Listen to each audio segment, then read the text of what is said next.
Selamat datang di webinar diskusi online bersama Pendeta Esra Soru.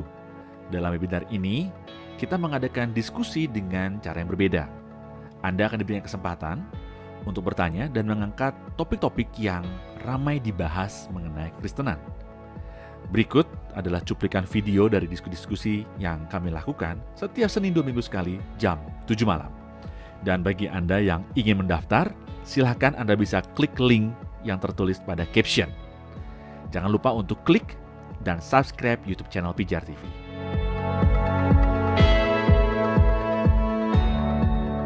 Kenapa itu Tuhan Yesus itu baru lahir setelah sekian ribu tahun setelah Adam berbuat dosa gitu Pak? Misalnya kenapa enggak setelah Adam berbuat dosa, keturunan yang pertama dari Adam itu langsung Tuhan Yesus gitu, juru selamat. Sehingga nanti setelah dari keturunan Adam itu semuanya itu kalau yang percaya kepada Tuhan Yesus langsung selamat. Kalau sekarang kan jadinya banyak pertanyaan bahwa sebelum zaman Tuhan Yesus itu bagaimana dengan orang-orang itu? Karena kan waktu itu belum lahir dan mereka belum bisa percaya. Mungkin bisa dibantu Pak. Terima kasih. Ya, lihat ayat ini. Galatia 4 ayat 4. Setelah genap waktunya, maka Allah mengutus anaknya yang lahir dari seorang perempuan takluk pada hukum Taurat. Dia diutus untuk menebus mereka yang takluk hukum Taurat supaya kita diterima jadi anak.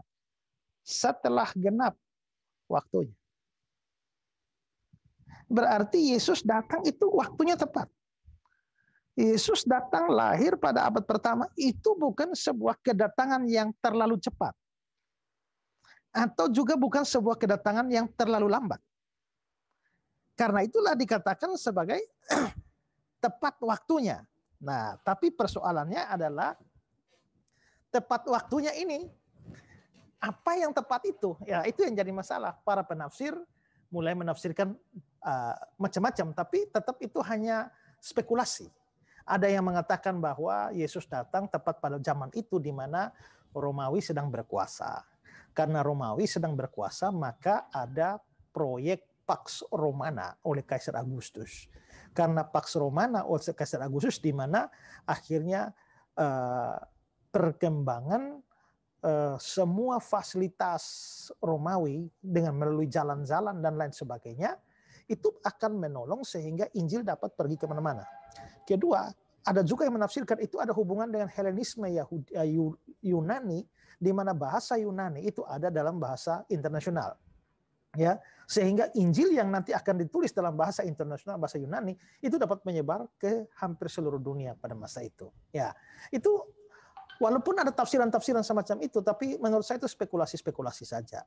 Ya, yang tidak bisa dipastikan kenapa. Tapi dari sudut pandang Allah, dari ayat tadi, maka dibilang setelah genap waktunya. Ya. Nah, kalau kita memang melihat mungkin dipikirkan coba kalau Yesus datang lebih cepat, ya. Kalau Yesus datang lebih cepat, maka mungkin banyak orang diselamatkan. Tapi memang Yesus tidak datang dikirim secepat itu, tapi pemberitaan tentang Yesus, nubuat tentang kedatangannya, itu sudah diberikan jauh sebelumnya, ya, jauh sebelumnya. Dan karena itu maka orang-orang perjanjian lama, mereka walaupun hidup Yesusnya belum ada, tapi mereka tetap bisa diselamatkan. Bisa diselamatkan melalui kepercayaan terhadap janji itu. Ya, kalau kita lihat Yohanes pasal 8 ya. Ayat yang ke-56. Ini Yesus bilang, Abraham bapamu bersukacita bahwa dia akan melihat hariku dan dia telah melihatnya. Maka kata orang Yahudi itu kepadamu, umurmu belum sampai 50 tahun dan engkau telah melihat Abraham. Ya. Lalu Yesus bilang, sebelum Abraham jadi, aku telah ada. Tapi dia katakan bahwa Abraham bapamu bersukacita dia akan melihat hariku dan dia telah melihat. Berarti Abraham telah melihat Kristus. Bagaimana Abraham melihat Kristus sedangkan Abraham mati 2000 tahun kemudian baru Kristus lahir?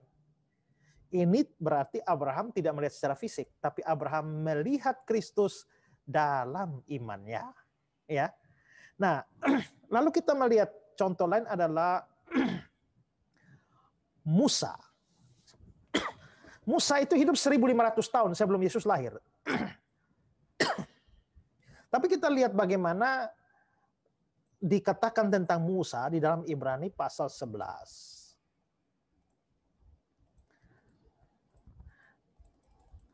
Kalau kita lihat mulai ayat yang ke-25, ya, 24, karena iman maka Musa setelah dewasa, dia menolak disebut anak putri Firaun. Karena dia lebih suka menderita sengsara dengan umat Allah daripada untuk sementara menikmati kesenangan dari dosa. Ayat 26, ia, Musa, menganggap penghinaan karena Kristus sebagai kekayaan yang lebih besar dari semua harta Mesir. Bagaimana Musa bisa menganggap penghinaan karena Kristus? Sedangkan Kristusnya 1500 tahun ke depan baru muncul. Berarti di sini Musa percaya Kristus, tapi Kristus yang akan datang 1500 tahun nanti. Ya. Jadi kita bisa lihat bahwa memang percaya, tapi percaya pada Kristus akan datang. Lalu kita juga bisa lihat Yohanes pasal 12 ya. Ayat 41. Hal ini dikatakan oleh Yesaya